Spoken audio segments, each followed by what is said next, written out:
Bonjour à tous, c'est Prof et Geek, je suis très heureux de vous retrouver pour une nouvelle vidéo. Aujourd'hui, une vidéo un petit peu particulière puisqu'elle m'a été, on va dire, commandée il y a à peu près un mois par un de mes abonnés, Karl Trash, voilà, j'espère que je n'écorche pas ton nom, qui m'a demandé de faire une review de la trilogie Noctera parue chez Delcourt. Je te remercie Karl de m'avoir fait cette petite commande lecture, c'est un petit peu l'occasion de relancer ce format-là et je vais m'exécuter. On va parler un petit peu voilà, d'abord des auteurs, que ce soit le scénariste et le dessinateur, de l'histoire, et après je donnerai mon avis. On commence par le scénariste qui n'est autre que Scott Snyder. Snyder qui a eu une carrière d'écriture vraiment très variée, puisqu'il va d'abord écrire des nouvelles, dont un recueil qui aura de très bonnes critiques et qui sera même choisi par Stephen King parmi les meilleures nouvelles de l'année 2007. Donc voilà, il va rencontrer et être acclamé par un des grands noms de l'écriture américaine. Sa carrière dans le comics commence avec une œuvre très connue qui a été publiée chez Urban, qui est American Vampire, qui est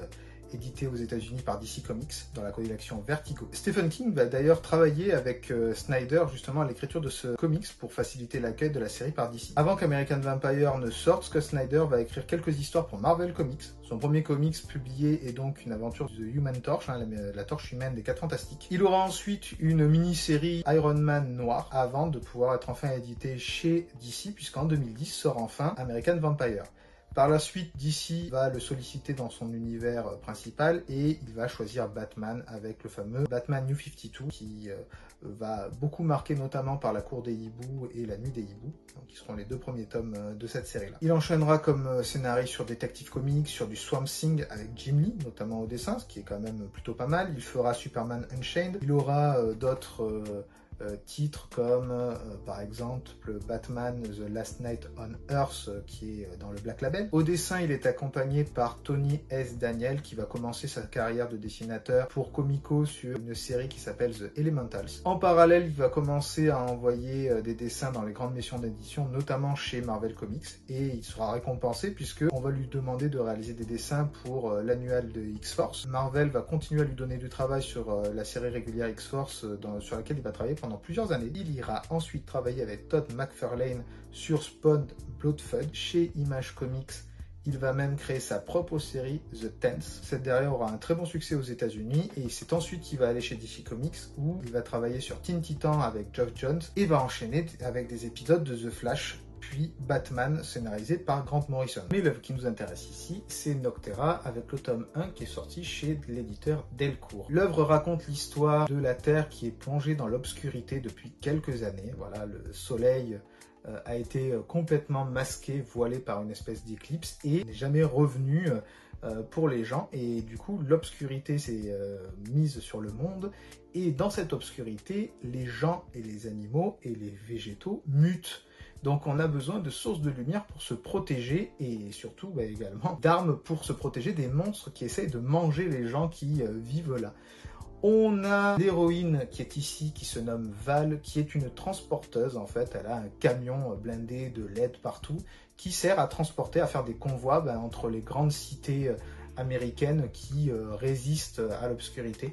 Voilà, donc dans son convoi, elle a d'autres amis et notamment son frère Emory M qui va l'accompagner.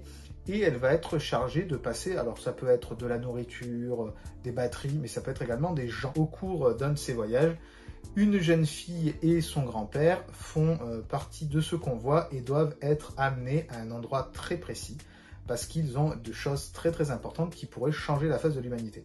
Alors on a ici un road movie obscur qui ressemble un peu à du Mad Max, hein. Il y a quand même beaucoup de désolation dans ces territoires, malgré des planches vraiment très belles, que ce soit quand on est dans l'obscurité ou quand on est dans la lumière. Alors surtout dans la lumière, c'est magnifique. On peut retrouver voilà, ce genre de planches qui sont juste magnifiques. Tony Daniel fait un super beau travail, que ce soit dans toutes les phases d'action, hein, que ce soit du repos, du combat. On a vraiment envie d'en découvrir un petit peu plus à la fin de ce tome-là. Voilà, des choses sont mises en place. On voit un méchant totalement en noir, Blacktop Bill, qui essaie de contrecarrer les plans de Val, mais on ne sait pas trop pourquoi, et lui, il respire clairement pas la sainteté. Et on se prend d'affection un petit peu pour les héros. Il se passe des choses avec M dans ce tome-là. On voit que c'est un peu une opposition entre des gens désespérés, des gens qui veulent apporter l'espoir, des gens qui font juste leur travail et qui sont un peu désœuvrés.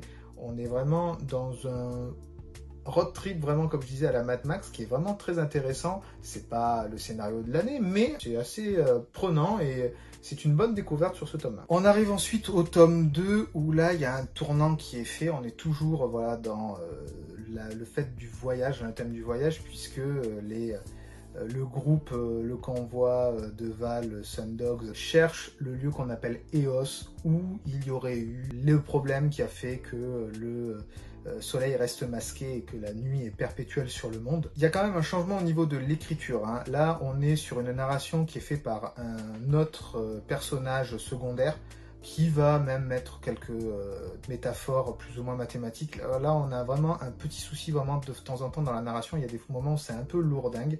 Alors, il y a toujours de l'action. On a envie d'en savoir un petit peu plus.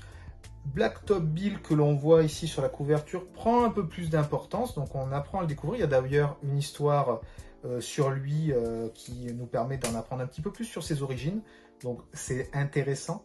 Et par contre, on voit petit à petit que l'histoire dérive en fait de Val sur son frère. On voit que M prend un peu plus d'importance, Val un petit peu moins par rapport au tome numéro 1. Donc il y a une espèce de passation qui se fait entre les deux personnages et d'importance qui se fait entre les deux, et il y a des choix qui sont faits également. Alors je ne peux pas trop rentrer dans les détails pour éviter de spoiler, mais on voit que il y a quand même de l'action et de la brutalité. Il y a des morts, hein, malgré le fait qu'il y ait voilà, des gens qui essaient de se défendre, il y a des morts, et même parmi des personnages, on va dire principaux, le groupe de personnages principaux ne reste pas indemne.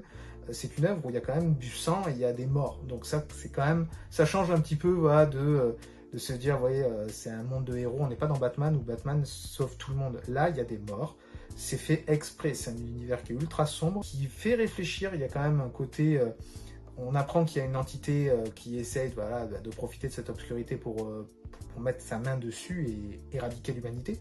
Donc voilà, ça commence à amener dans un virage qui est un petit peu particulier, qui est un peu plus on va dire philosophique, et qu'on retrouvera d'ailleurs un peu plus marqué sur le tome numéro 3. Le dernier tome, c'est la conclusion du run, hein, puisque Noctera n'est qu'en 3 tomes en France. Là par contre, on a un changement de ton qui est vraiment très très marqué. Donc là, l'histoire est vraiment axée sur Emory. Val est devenu un personnage presque secondaire. Il y a toute une connotation un peu religieuse avec la lumière, l'obscurité qui est vraiment très très marquée dans ce tome-là. Il y a un monstre qui apparaît, voilà, l'entité que Blacktop Bill sert, qui, comme je l'ai dit un petit peu avant, cherche à dominer le monde. Là, il y a un petit côté un petit peu Cthulhu. Donc là, c'est vraiment la lutte du bien et du mal. Il y a même des entités lumineuses qui sont là. Enfin, c'est vraiment très très marqué. Il y a aussi un chapitre qui est très marquant là-dedans, puisque le dessin change complètement. Tout un chapitre qui est dessiné ainsi, qui me fait beaucoup penser soit à Batman Arkham Asylum ou à The Department of Truth,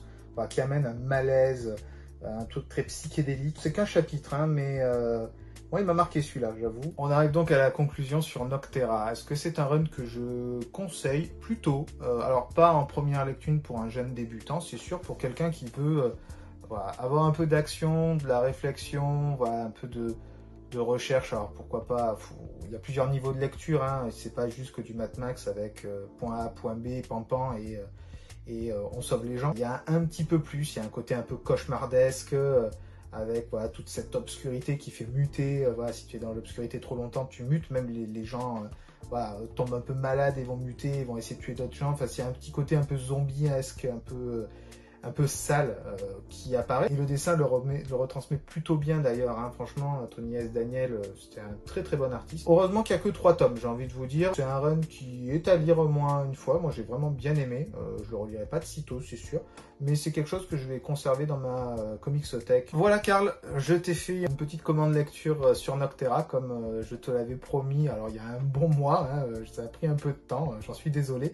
En tout cas, si ce format vous plaît, n'hésitez pas à me demander des critiques, voilà, d'autres œuvres que j'ai dans ma bibliothèque, hein. Ça me fera peut-être descendre un peu ma palle, ce qui serait pas mal du tout. Et si vous voulez en apprendre un petit peu plus sur les auteurs, etc. C'est toujours un format qui est intéressant pour ça. En ce qui concerne la présentation des auteurs et des dessinateurs, elle n'est que exhaustive. Hein. Je ne vous ai pas parlé, par exemple, que Snyder avait fait tout l'univers metal, death metal chez DC, mais voilà, ils ont fait d'autres œuvres.